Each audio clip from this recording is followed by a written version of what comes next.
All right, so forget brewing your own beer. How about some gin? One local startup is now hawking homemade gin kits, and sales are skyrocketing. But as Mike Canine reports, this gin recipe does not involve a bathtub.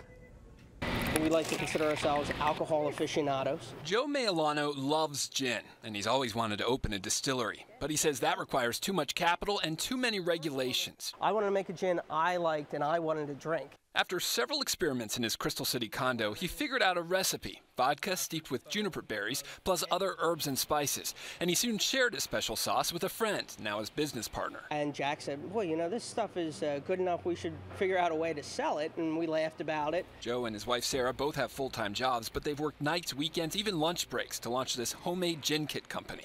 Their starting budget allowed for 250 kits, but within a few months, orders came in for 2,500. Floor to ceiling in my den, and it was really insane, and so we kind of knew that we needed help. They eventually hired a team to handle shipments out of this Dulles area warehouse.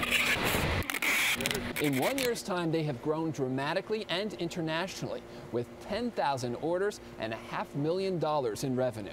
Turns out we completely underestimated the demand for something like this. But at $49.95 a kit, not everyone is buying it. Some don't even consider this gin, dismissing it as infused vodka. There's a distilled gin and then there's a compound gin, and we're making a compound gin, which is totally legitimate. It's, you know, the color is a little bit different, but the flavor's there. Online news articles about the kits are bombarded with comments and critiques. Quote, "Somebody help me with this. Why not just buy the gin instead of the vodka?" Another says, "A bottle of top shelf gin is $40. And another, "Seems nuts to me, buy the gin."